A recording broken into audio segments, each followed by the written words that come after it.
अध्याय 29। नववर्ष के पर्व के बलिदान। फिर 7वें महीने के पहले दिन को तुम्हारी पवित्र सभा हो, उसमें परिश्रम का कोई काम न करना। वो तुम्हारे लिए जय जयकार का नरसिंगा फूंकने का दिन ठहरा है। तुम होम बलि चढ़ाना, जिससे यहोवा के लिए सुखदायक सुगंध हो, अर्थात एक बछड़ा, एक मेढ़ा और एक वर्ष के 7 निर्दोष भेड़ के नर बच्चे, और उनका अन्न बलि तेल से सने हुए मैदे का हो, अर्थात बछड़े के साथ एपा का 3/10वां अंश और मेढ़े के साथ एपा का 2/10वां अंश, और 7 भेड़ के बच्चों में से एक बच्चे के पीछे एपा का 10वां अंश मैदा चढ़ाना, और एक बकरा भी पाप बलि करके चढ़ाना, जिससे तुम्हारे लिए प्रायश्चित हो।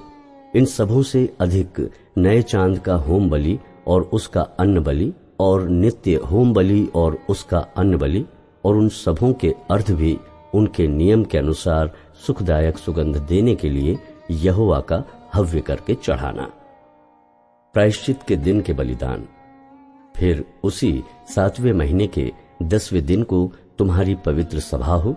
तुम अपने अपने प्राण को दुख देना और किसी प्रकार का कामकाज न करना, और यहोवा के लिए सुखदायक सुगंध देने को होम बलि अर्थात एक बछड़ा, एक मेढ़ा और एक वर्ष के 7 भेड़ के नर बच्चे चढ़ाना। फिर ये सब निर्दोष हों, और उनका अन्न बलि तेल से सने हुए मैदे का हो, अर्थात बछड़े के साथ एपा का 3/10वां अंश और मेढ़े के साथ एपा का 2/10वां अंश, और 7 भेड़ के बच्चों में से एक बच्चे के पीछे एपा का 10वां अंश मैदा चढ़ाना, और पाप बलि के लिए एक बकरा भी चढ़ाना। ये सब प्रायश्चित के पाप बलि और नित्य होम बलि और उसके अन्न बलि के और उन सबों के अर्धों के अलावा चढ़ाए जाएं। झोपड़ियों के पर्व के बलिदान। फिर 7वें महीने के 15वें दिन को तुम्हारी पवित्र सभा हो, और उसमें परिश्रम का कोई काम न करना, और 7 दिन तक यहोवा के लिए पर्व मानना। तुम होम बलि यहोवा को सुखदायक सुगंध देने के लिए हव्य करके चढ़ाना, अर्थात 13 बछड़े और 2 मेढ़े और एक वर्ष के 14 भेड़ के नर बच्चे, ये सब निर्दोष हों, और उनका अन्न बलि तेल से सने हुए मैदे का हो, अर्थात 13 बछड़ों में से एक बछड़े के पीछे एपा का 3/10वां अंश, और दोनों मेढ़ों में से एक मेढ़े के पीछे एपा का 2/10वां अंश, और 14 भेड़ के बच्चों में से एक बच्चे के पीछे एपा का 10वां अंश मैदा चढ़ाना, और पाप बलि के लिए एक बकरा भी चढ़ाना। ये नित्य होम बलि और उसके अन्न बलि और अर्ध के अलावा चढ़ाए जाएं। फिर दूसरे दिन 12 बछड़े और 2 मेढ़े और एक वर्ष के 14 निर्दोष भेड़ के नर बच्चे चढ़ाना, और बछड़ों और मेढ़ों और भेड़ के बच्चों के साथ उनके अन्न बलि और अर्ध उनकी गिनती के अनुसार और नियम के अनुसार चढ़ाना, और पाप बलि के लिए एक बकरा भी चढ़ाना। ये नित्य होम बलि और उसके अन्न बलि और अर्ध के अलावा चढ़ाए जाएं। फिर तीसरे दिन 11 बछड़े और 2 मेढ़े और एक वर्ष के 14 निर्दोष भेड़ के नर बच्चे चढ़ाना, और बछड़ों और मेढ़ों और भेड़ के बच्चों के साथ उनके अन्न बलि और अर्ध उनकी गिनती के अनुसार और नियम के अनुसार चढ़ाना, और पाप बलि के लिए एक बकरा भी चढ़ाना। ये नित्य होम बलि और उसके अन्न बलि और अर्ध के अलावा चढ़ाए जाएं। फिर चौथे दिन 10 बछड़े और 2 मेढ़े और एक वर्ष के 14 निर्दोष भेड़ के नर बच्चे चढ़ाना, बछड़ों और मेढ़ों और भेड़ के बच्चों के साथ उनके अन्न बलि और अर्ध उनकी गिनती के अनुसार और नियम के अनुसार चढ़ाना, और पाप बलि के लिए एक बकरा भी चढ़ाना। ये नित्य होम बलि और उसके अन्न बलि और अर्ध के अलावा चढ़ाए जाएं। फिर 5वें दिन 9 बछड़े, 2 मेढ़े और एक वर्ष के 14 निर्दोष भेड़ के नर बच्चे चढ़ाना, और बछड़ों, मेढ़ों और भेड़ बच्चों के साथ उनके अन्न बलि और अर्घ उनकी गिनती के अनुसार और नियम के अनुसार चढ़ाना, और पाप बलि के लिए एक बकरा भी चढ़ाना। ये नित्य होम बलि और उसके अन्न बलि और अर्घ के अलावा चढ़ाए जाएं। फिर छठवें दिन 8 बछड़े और 2 मेढ़े और 1-1 वर्ष की 14 निर्दोष भेड़ के नर बच्चे चढ़ाना, और बछड़ों और मेढ़ों और भेड़ के बच्चों के साथ उनके अन्न बलि और अर्घ उनकी गिनती के अनुसार और नियम के अनुसार चढ़ाना। और पाप बलि के लिए एक बकरा भी चढ़ाना। ये नित्य होम बलि और उसके अन्न बलि और अर्घ के अलावा चढ़ाए जाएं।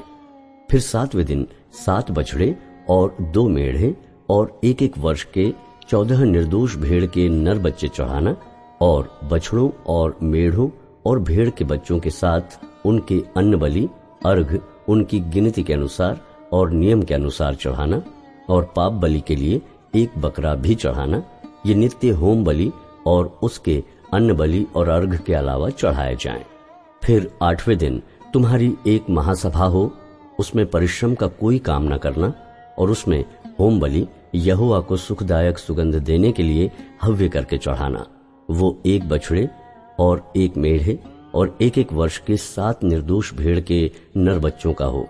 बछड़े और मेढ़े और भेड़ के बच्चों के साथ उनके अन्न बलि और अर्घ उनकी गिनती के अनुसार और नियम के अनुसार चढ़ाना। और पाप बलि के लिए एक बकरा भी चढ़ाना। यह नित्य होम बलि और उसके अन्न बलि और अर्घ के अलावा चढ़ाए जाएं।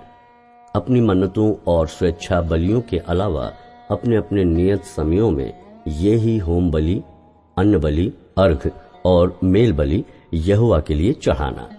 ये सारी आज्ञा यहोवा ने मूसा को दी, जो उसने इस्राएलियों को सुनाई। अध्याय 30। मन्नत मानने की विधि। फिर मूसा ने इस्राएली गोत्रों के मुख्य मुख्य पुरुषों से कहा, यहोवा ने यह आज्ञा दी है, जब कोई पुरुष यहोवा की मन्नत माने या अपने आप को वाचा से बांधने के लिए शपथ खाए, तो वो अपना वचन न टाले। जो कुछ उसके मुंह से निकला हो उसके अनुसार वो करे। और जब कोई स्त्री अपनी कुंवारी अवस्था में अपने पिता के घर में रहते हुए यहोवा की मन्नत माने या अपने को वाचा में बांधे, तो यदि उसका पिता उसकी मन्नत या उसका वो वचन सुनकर जिससे उसने अपने आप को बांधा हो उससे कुछ न कहे, तब तो उसकी सब मन्नतें स्थिर बनी रहें और कोई बंधन क्यों न हो जिससे उसने अपने आप को बांधा हो वो भी स्थिर रहे। परंतु यदि उसका पिता उसकी सुनकर उसी दिन उसको मना करे, तो उसकी मन्नतें या और प्रकार के बंधन जिनसे उसने अपने आप को बांधा हो उनमें से एक भी स्थिर न रहे। और यहोवा ये जानकर कि उस स्त्री के पिता ने उसे मना कर दिया है, उसका ये पाप क्षमा करेगा।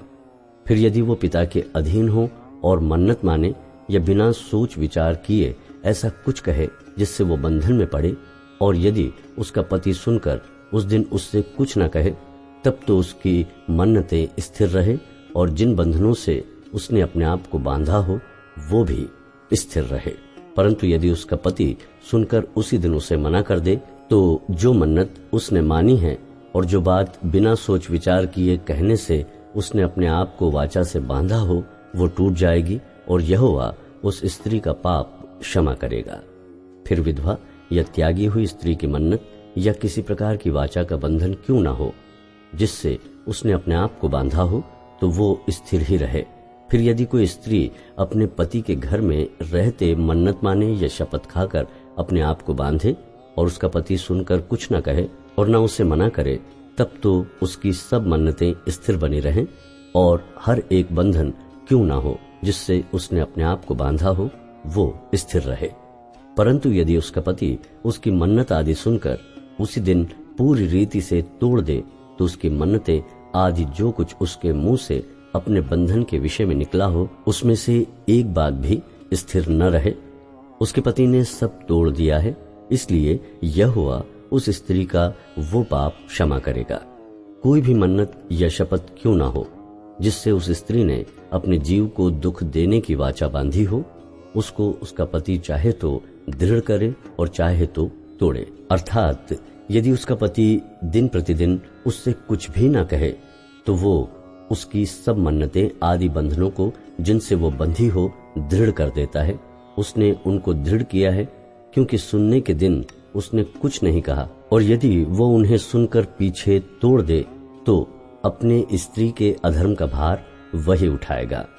पति पत्नी के बीच और पिता और उसके घर में रहती हुई कुंवारी बेटी के बीच जिन विधियों की आज्ञा यहोवा ने मूसा को दी वे यही हैं।